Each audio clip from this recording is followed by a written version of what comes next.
Everybody, welcome back to our channel. ఈరోజు వీడియోలో మనం మన డైలీ లైఫ్లో యూజ్ చేసే కొన్ని వర్డ్స్ అండ్ సెంటెన్సెస్ని ఇంగ్లీష్లో ఏ విధంగా చెప్పాలో ఈ వీడియోలో తెలుసుకుందాం. మీరైతే ఈ వీడియోని స్కిప్ చేయకుండా ఎండ్ వరకు చూడడానికి ప్రయత్నించండి. వీడియో కనుక నచ్చినట్లయితే లైక్ చేయండి, షేర్ చేయండి. అలాగే మరిన్ని ఇంట్రెస్టింగ్ వీడియోస్ కోసం నా ఛానల్ని మీరు సబ్స్క్రైబ్ చేయండి. ఇప్పుడైతే మనం టాపిక్లోకి వెళ్ళిపోదామా?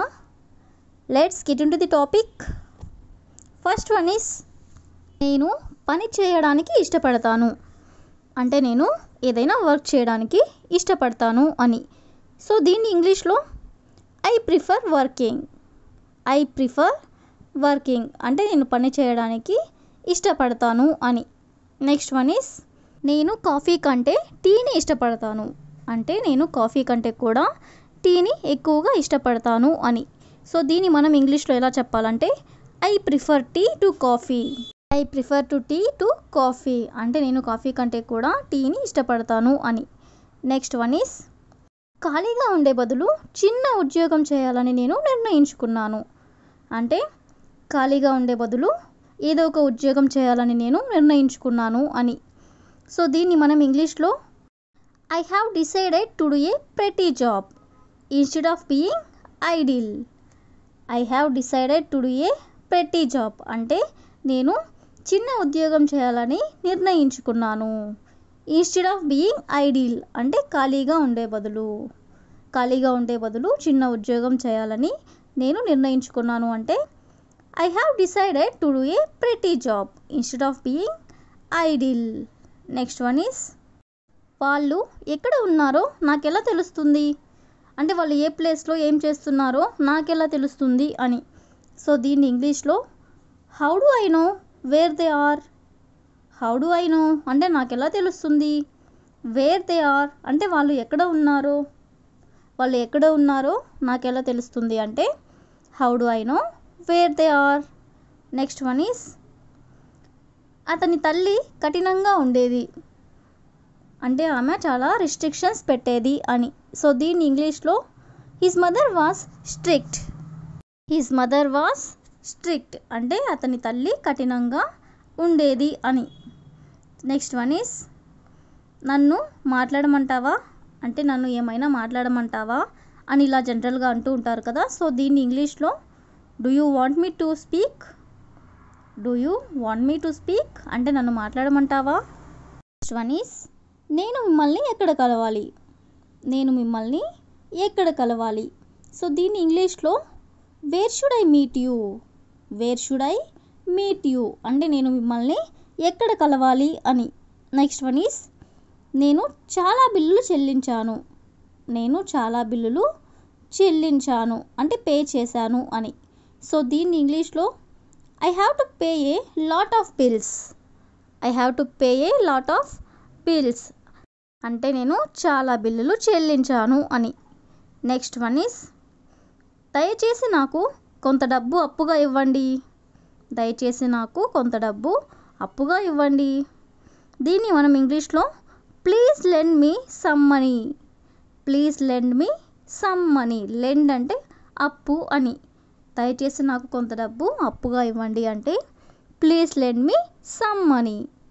నెక్స్ట్ వన్ ఈస్ అతను మంచి జీతం సంపాదిస్తున్నాడు. అంటే అతనికి మంచి జీతం వస్తుంది అని. సో దీన్ని ఇంగ్లీష్లో he earns a good wage. Wage అంటే జీతం అని. అతను మంచి జీతం సంపాదిస్తున్నాడు అంటే he earns a good wage. Next one is నేను నా స్నేహితులను కలవడానికి హైదరాబాద్కి వెళ్ళాను. నేను నా స్నేహితులను కలవడానికి హైదరాబాద్కి వెళ్ళాను. ఇలా మనం చెప్పాలనుకున్నప్పుడు దీన్ని ఇంగ్లీష్లో I went to Hyderabad to meet my friends. I went to Hyderabad అంటే నేను హైదరాబాద్ వెళ్ళాను. ఎందుకు వెళ్ళాను అంటే టు మీట్ మై ఫ్రెండ్స్ అంటే నా స్నేహితులను నేను కలవడానికి హైదరాబాద్ వెళ్ళాను అని. నెక్స్ట్ వన్ ఈస్ నేను నిన్ను ఇక్కడికి రమ్మని అడగలేదు.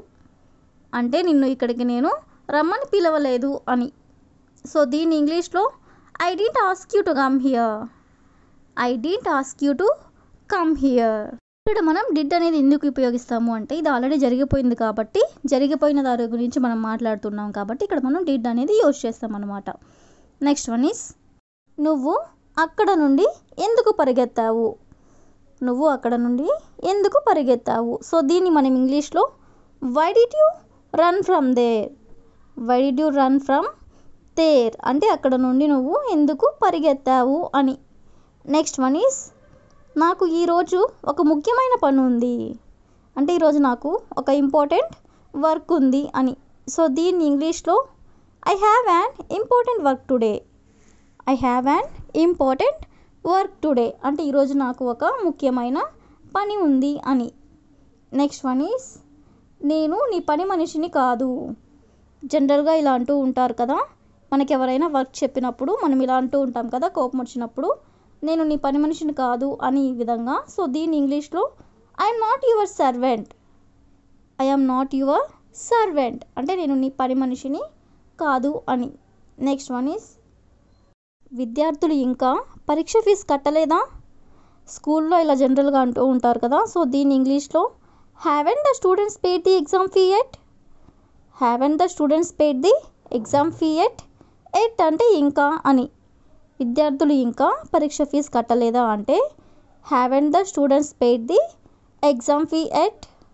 నెక్స్ట్ వన్ ఈస్ నీ గురించి నువ్వేమనుకుంటున్నావు అంటే నీ గురించి నువ్వేమనుకుంటున్నావు, ఎందుకు ఇలా ప్రవర్తిస్తున్నావు అని ఇలా అంటూ ఉంటారు కదా.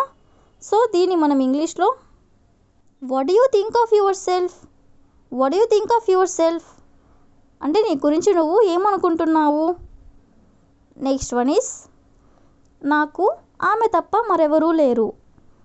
నాకు ఆమె తప్ప ఇంకెవరూ లేరు అని. సో దీన్ని ఇంగ్లీష్లో I have no one else other than her. I have no one else other than her అంటే ఆమె తప్ప నాకు మరెవరూ లేరు లేదా ఇంకెవరూ లేరు అని. నెక్స్ట్ వన్ ఈస్ మీరు ప్రతి పనిలో ఆమెకు సహాయం చేయాలి. మీరు ప్రతి పనిలో ఆమెకు సహాయం చేయాలి. సో దీన్ని ఇంగ్లీష్లో you have to help her in every chore. You have to help her in every chore అంటే ప్రతి పనిలో మీరు ఆమెకి సహాయం చేయాలి అని. నెక్స్ట్ వన్ ఈస్ నాకు ఇంకా క్లారిటీ లేదు అంటే నాకు కొంచెం సందేహంగానే ఉంది, నాకు ఇంకా క్లారిటీ లేదు అని. సో దీన్ని ఇంగ్లీష్లో I don't have clarity at. I don't have clarity at అంటే ఇంకా నాకు క్లారిటీ లేదు అని. సాల్ for today. I will ask you a question for you. నేను బయటికి వెళ్ళాక నీకు కాల్ చేస్తాను. నేను బయటకి వెళ్ళాక నీకు కాల్ చేస్తాను. If you know this one in English please comment in the comment section. Thank you for watching.